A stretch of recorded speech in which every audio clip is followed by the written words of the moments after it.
Welcome back to Wake Up America. It is day 41 for the fighting in Ukraine. And Ukraine's president set to address the UN Security Council today over the atrocities uncovered in his country. Joining us now with the very latest is Newsmax senior correspondent John Huddy. Good morning, John.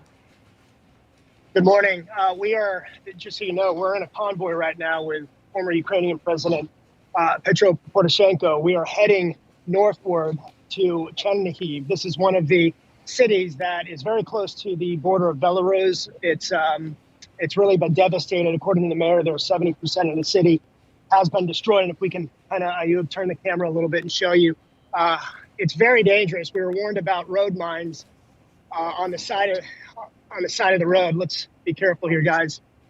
So I'm sorry, give me 1 second. So we have to really be cautious. Jim Lechner, by the way, is behind the wheel, who's doing an outstanding job.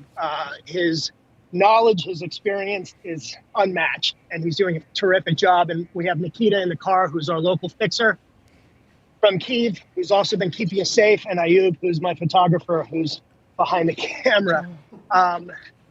There are reports of many civilian casualties and deaths in Chernihiv and also in Bucha. We were there in Bucha yesterday. We saw the mass grave site, bodies stacked one atop the other.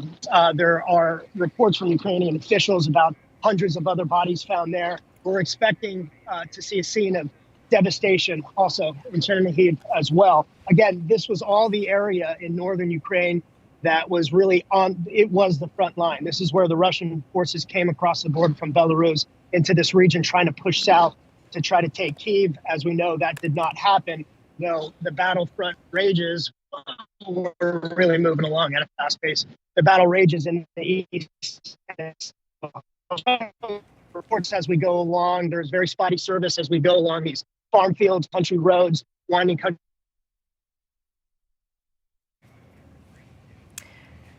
All right, that was John Huddy. As you can see, he was traveling there. Obviously, the connection not great, but great reporting there from him and the crew there in the car. And driving, a very dangerous situation, driving with the former president of Ukraine, who is in that convoy just in front of them there. But you heard him say there are mines on the road. It's a very dangerous situation. We'll try and check back in with John Huddy in just a little bit. But obviously, as you can imagine, connectivity has become more of an issue for us with our correspondents in country in Ukraine. But again, we'll try and check back in with John in just a little bit.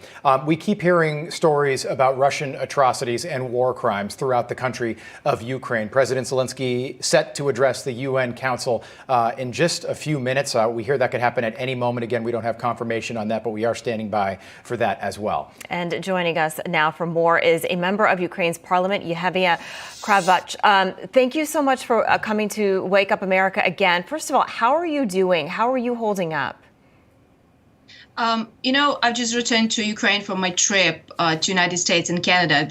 I crossed the border a few hours ago, and I couldn't be, happier to see the Ukrainian flag at the border and to be back in home. But of course, the pictures from Kyiv region and from these liberated cities just break my heart. It's impossible to imagine what crimes were committed in these more than 30 days when people stayed under occupation of Russian soldiers. And I really believe that not only Ukraine have to make sure that all these soldiers who committed, all these generals and all the authorities, Russian authorities who gave the orders, they have to be punished. And we'll make them punished. We'll find everyone who raped our women, who killed our civilians, and who did that in the 21st century in the center of Europe. We will make sure we'll find them. Let me ask you about the possibility of peace talks. Yesterday, there were reports that a Putin-Zelenskyy meeting in Turkey face-to-face could actually happen at some point over the next week. When you see these images, these war crimes, this genocide that we all witnessed outside of Kyiv in the northwestern city of Bucha over the weekend, would you prefer to end this war now versus continue fighting? There is no way of ending this war without winning of Ukraine, because but what about, let me just ask you, apart. What about if the Donbass region and Crimea and not becoming part of NATO. What if that were actually on the table? Because we've heard rumors about that, and President Zelenskyy has already basically ceded the Donbass region. He said he's open to negotiation. It's very important to understand that no president of Ukraine, especially President Zelenskyy, will never say that Crimea and Donbass are Russian. But we also understand, and he said it in the interview, that those parts of Donbass that were occupied back in 2014, to liberate them right now by going to send in the militaries could cost us as much as, I don't know, 50,000 of soldiers killed.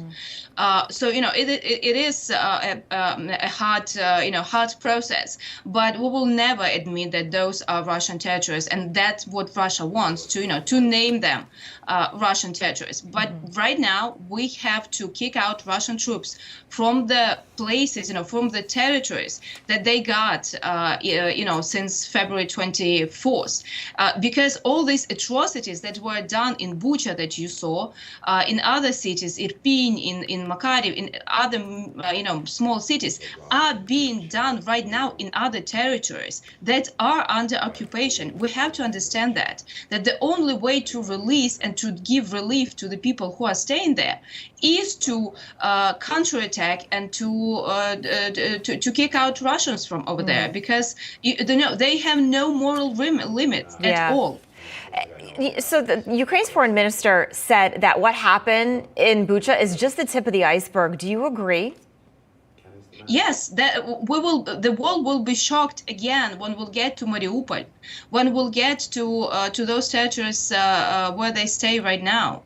I mean, in Mariupol, it's hard to imagine. There are still more than 100,000 people are staying, in the basements, and the houses are completely ruined. They stay there for almost 40 days without water and food, and Russians are not letting these humanitarian convoys with food.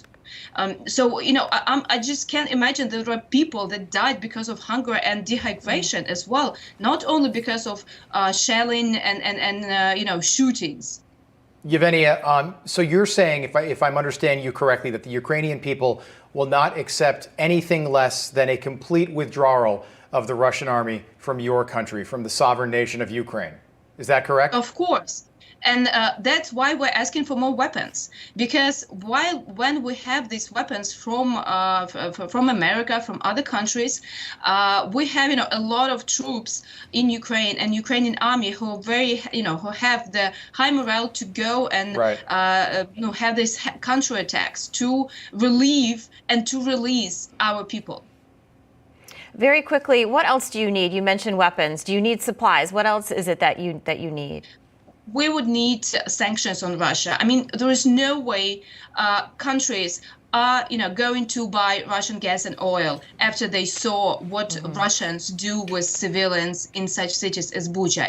Remember that every dollar, every euro paid to Russians return as a bullet to an innocent child. Yeah. Yevhenia Kravchuk, thanks so much for coming back with us for a second straight day. We appreciate it. Glad you made it safely home to Ukraine. Look forward to having you back on again very soon. Hey, I'm Rob Finnerty. Thanks for watching. If you enjoyed this video, please join the conversation in the comments below. Don't forget to subscribe, too. Hit the bell icon to be alerted to breaking news. And remember, there's a whole lot more on Newsmax TV, America's fastest growing cable news network. Newsmax TV, we're real news for real people.